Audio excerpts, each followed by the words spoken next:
Hi and welcome back to Cheeky Crypto. My name's Chris and it's fantastic to have you back with us for another video. And in today's video, we've got an interview with a top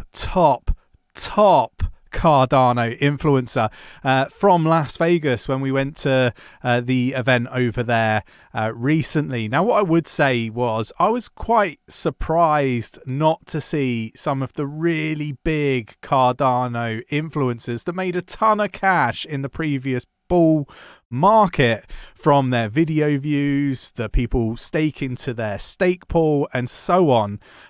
Really did shock me. I was expecting to see the likes of Dan there and various other people who are actually, native to the US.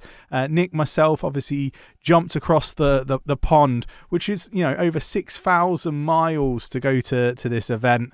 And look, this is a fantastic interview with an influencer that, is a Cardano influencer that is going to these events in the deepest part of the bear market. And I think that this is the sort of channel that a lot of people should be watching. I really do rate this channel. I rate what they're doing over there.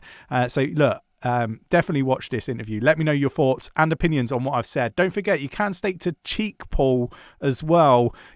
We are proper Cardano influencers that are spending our own hard-earned cash to travel the world to bring you this sort of content. I hope you really do appreciate it. If you do, mash up the like button, subscribe if you haven't subscribed already, tapping that bell, selecting all the notifications so you never miss a video. Right, let's get to this fantastic interview. Thanks for sort of coming away, and we dragged you away from recording some of your own content. Would you mind introducing yourself, how you got into crypto? I think it'd be great for our audience to sort of get a bit more of an understanding of who you are and how you sort of got involved in blockchain and Cardano. Yeah, sure thing. First and foremost, thank you guys for reaching out. It's always interesting to see other content creators doing the same thing. And so my name is Fareed. I run the 𝗕𝗘𝗪𝗔𝗥𝗘 YouTube channel, an educational channel providing all the latest news and updates surrounding Cardano. So I do tutorials, reviews, and just highlights going on in the ecosystem. In terms of my background, I have a Web 2 background, and so I understand software development and that kind of thing. That's actually what I went to school for. But I came into crypto, I want to say around 2017-ish. Now, around that time, I was just fresh out of college, not a lot of money to invest, but it was something that really caught my eye, And having the background in tech, it really just kind of fit my personal niche. And so at that time, I invested just a little bit into Ethereum and Bitcoin, and we actually went away out of the country. And that was around the time that the bull market happened. So I wasn't able to sell, I wasn't able to get out of my position. I came back, and by then prices were just kind of waning down. But I say all that to say that I really wasn't paying attention to crypto back then. And so it wasn't really until 2021 where I really said, okay, hey, I invested in this stuff before. I understand it's going to make a revolution. It's going to change people's lives. It's going to provide people with opportunities. But this time I'm going to stick around whether it's good or bad. In previous times, I left when the bad or when the bear came. And so again, I made it up in my mind that I was going to really see this through. And as I begun to do that, I started to invest in things outside of just Bitcoin and Ethereum, which obviously, as you guys know, are the two kind of major cryptocurrencies. And so in looking around, I stumbled across Cardano. And the biggest thing that really drew me in, I would say, was the community. People were super welcoming, even though at the time I had little to no knowledge around Cardano. They were very supportive in what I did and just very inclusive in just bringing me into the ecosystem. Now, as I matured a little bit over time, I realized that there were some content gaps within the ecosystem, right? There were a handful of creators, and as you're aware, Cardano is kind of lagging behind in terms of adoption following Bitcoin and Ethereum. And so once I realized that, I want to find out more about these projects, but I don't necessarily see the content that I want to see, I asked myself, is this something that I could potentially do?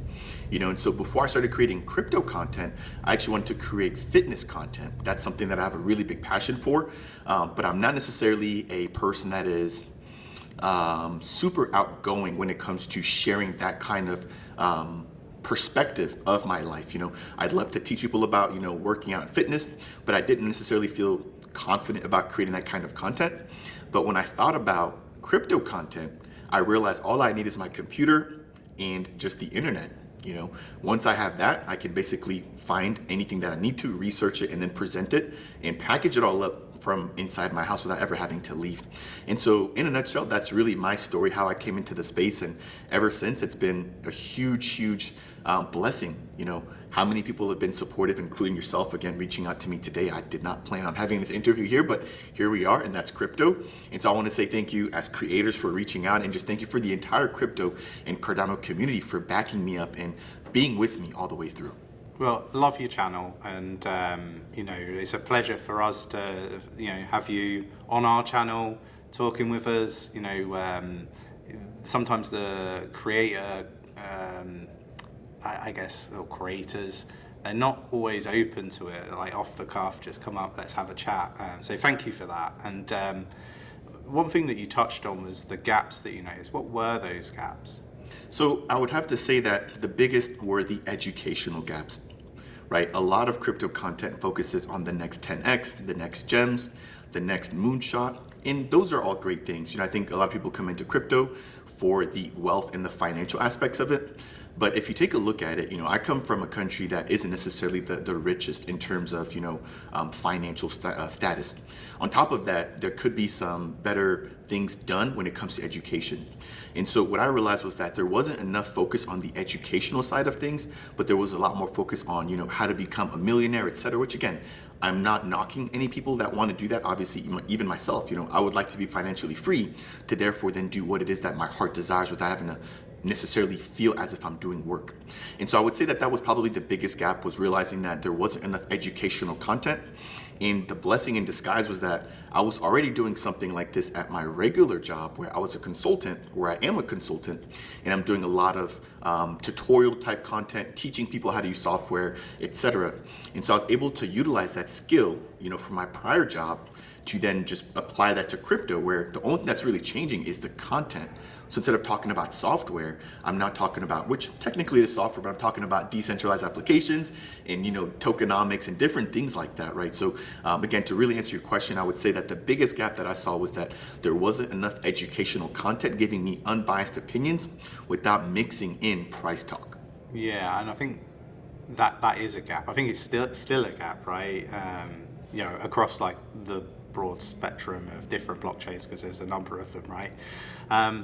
I think it'd be interesting to kind of get an understanding of the journey that you've been on from your prior job to like where we are now, sat here, you know, a pretty big event in Las Vegas. What's that journey been like for you? Wow, that's a really great question. It's been a long journey, but I wouldn't trade it in for anything else. The reason why I say that is because I've learned so many skills along the way. You know, again, graduating, coming into my regular job, and then trying to make the transition from my regular Web2 job into crypto has kind of taught me to juggle multiple jobs. And so not only am I having to commit to my regular job, I'm having to commit to my crypto job as well. But it's been a grind in the sense that over the last year to 2 years now, I've learned how to become a better public speaker. I've learned how to become a better presenter. I've learned to become a better content creator, a video editor, a thumbnail designer, you know, and those are the things that I won't trade for anything else. Yes, there's been a lot of late nights, but along the process, I've learned that these are skills that are applicable even outside of crypto. So let's say that, you know, God forbid, the channel goes away tomorrow, you know, I would still feel confident in my own personal abilities to start something else, even if it's not crypto related, because I've learned so many skills along the way. And so I also wanted to take a minute here just to shout out all of my supporters that have, you know, supported me online, but also even my family, because they've had to make sacrifices along the way. You know, there's been times where I've wanted to do things with them, and because of my content creation, I've had to, you know, kind of put those things to the side. But I want them to understand that this is a long-term mission, and that content now is, I believe, the new wave, right?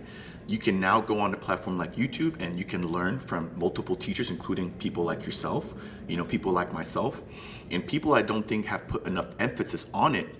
But as you become a better content creator, you're literally making many more aspects of your life so much better, right? Again, I can say this because at one point I was strictly a consumer.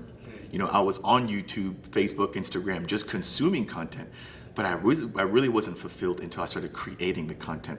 Once I started to do that and I started to realize, hey, I can have an impact Even as small as I am with just a couple of hundred of subscribers, people are listening to me. People enjoy the content. It really opened up my heart to do it even more.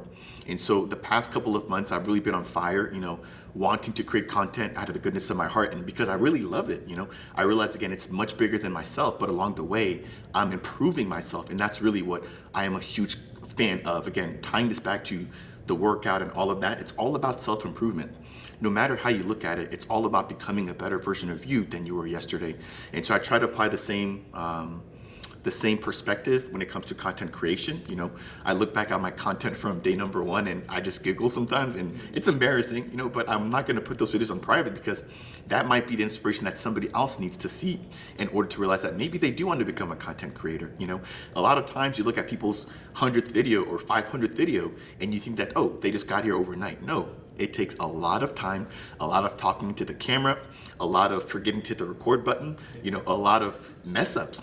And people don't see that, but content creators are up late at night creating content, especially if you're doing on a daily basis or on a high frequency kind of cadence. And so again, it's been a grind. I've enjoyed it. I wouldn't trade it for anything else, but it's something that I would like for everybody to experience because it's so fulfilling.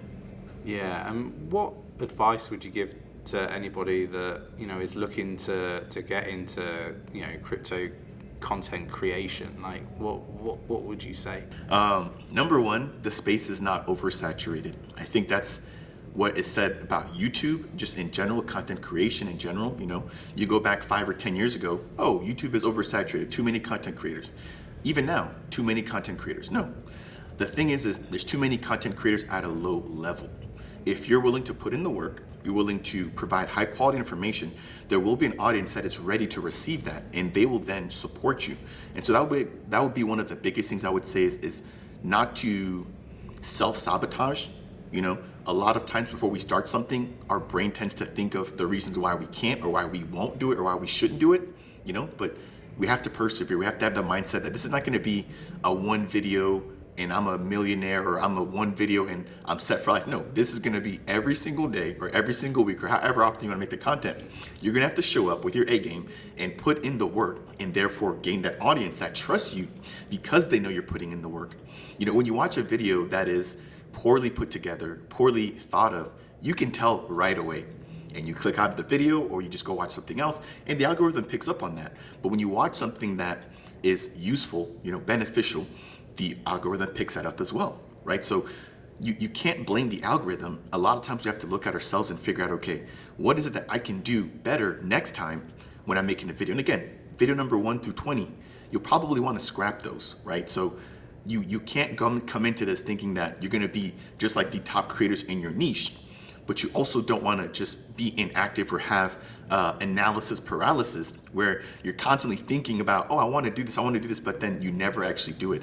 I was stuck in that phase for quite a bit of time myself, so I can speak personally to that. But it wasn't until I uploaded my first video, I was like, okay, when I upload a video, people are going to watch it, they're going to do all this and that. And I uploaded and I think it got like 20 or 25 views, I realized nobody cared who I was. And that was really an eye-opening experience, because that made me realize it's not as scary as you might think it is. Obviously it's new. Talking to a camera doesn't come naturally. You have to practice.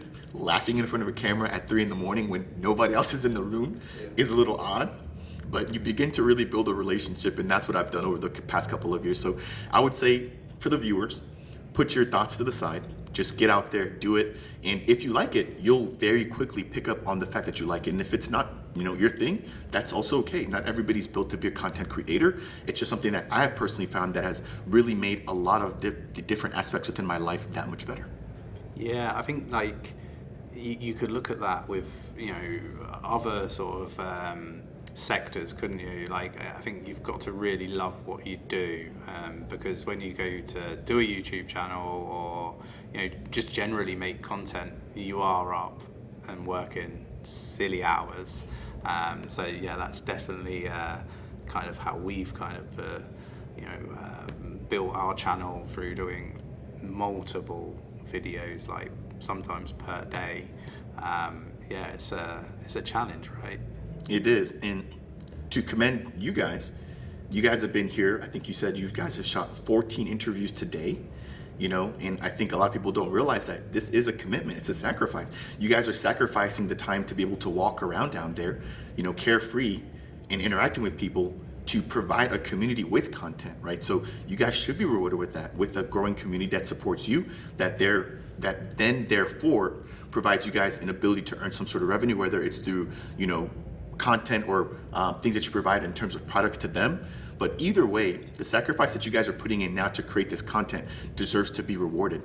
And on top of that, I like to believe that 2 is better than 1, right? So you have a partner in crime per se that helps you to create this content. Now I'm riding solo with my brother here, who's slowly, becoming that second wheel for myself at these events, which I'm more than thankful for. But I would say that, it's always easy to do things in pairs, and to see that you have a partner that helps you to get all this content out as well, helps to take some of the burden off of you sometimes, right? Maybe sometimes you're sick, or maybe sometimes you just want to, take a little bit of time off. That's okay. You still have somebody that can help you in order to keep the ball rolling in the right direction. Yeah, definitely. Is there anything else that you'd like to cover for our community? Anything, message-wise? I mean, again, there's so much that I could say. I'll just try to keep this brief. I would just say right now, crypto is in a state where a lot of people are beginning to doubt themselves in their investments, right? And I've been in that same position. Again, I look back at myself in 2017, and I realized now in hindsight that was probably the worst time to look away from crypto. Right now we're here at NFTLV. I know you mentioned you guys were abroad not too long ago at a VeChain specific conference. We just had Token 2049. We just had Rare Bloom in Denver, Colorado. These are not the signs of a bear market. The people that shouldn't be here as a part of the bear market, they're long gone. The people that are showing up at these events are the real builders that have really sought this through over the last 2 years, where we've seen continuing price action going down against us, right? And so I would like to just say that I personally think that, the worst is behind us. The future is bright. There's more than ever at this point being built, not only on Cardano, which I personally focus on, so I'm able to really see it firsthand, but just within the blockchain and crypto space in general, right? A lot of the Web 2 sector is finally, I think, beginning to legitimize and understand what it is that we do. And so moving forward, I think it's going to be easier. This is literally the worst time, in my personal opinion, to step away from crypto, and that anybody who's made it this far into the bear market should really seek to see this through. Otherwise, I think that they'll be in the same place that I was in back in 2017, where they'll look back in 2025, 2026 and say, hey, I really probably should have actually stuck it out. And I completely understand, it's a grueling bear market. Every day you get up, you look at your portfolio, you look at these things, and you're just seeing constant red. But it's not just about that. It's about the opportunities and the financial freedom that everybody will now be able to have access to, right, moving forward. And so again, in a nutshell, that would be my takeaway message. Yeah, I think that really does resonate with me. I think we're kind of, I feel, in the last leg of the bear market now, and yeah, you kind of have to be switched on. You have to be watching the projects, and like you say, a lot of the projects, the ones that are here anyway, are definitely building through this bear market, right? And you can see that in some of the displays, the games and stuff that are on display here. I think those are going to be the projects that go on to do really well. So yeah, it really resonates with me. Really appreciate you taking the time. I know I've pulled you away from doing content of your own. It is much appreciated, and yeah, hopefully we can catch up maybe on a Zoom call or a Teams call at some point, and do some more content. It'd be cool. Yeah, I just want to echo the same sentiment. Thank you to you guys as well, Chris and Nick. I'd love to have you guys both on the channel. I think what you guys do as well has been super helpful. And granted, I'm not deep into some of the ecosystems of projects you guys talk about, but I would love to learn and expand my knowledge. And so I'm more than happy to collaborate, and don't feel bad for pulling me away. You guys are other content creators, so I completely understand where you guys are coming from. And again, I would love to return the favor as soon as possible. Awesome, thank you. Not a problem. So what a great interview that was. Definitely, subscribe to his channel. Definitely worth doing. I will put the details in the description of this video. If you enjoyed the interview, mash up the like button, subscribe if you haven't subscribed already, tapping that bell, selecting all the notifications so you never miss a video. Thanks again. Take care, and I'll catch you in the next one.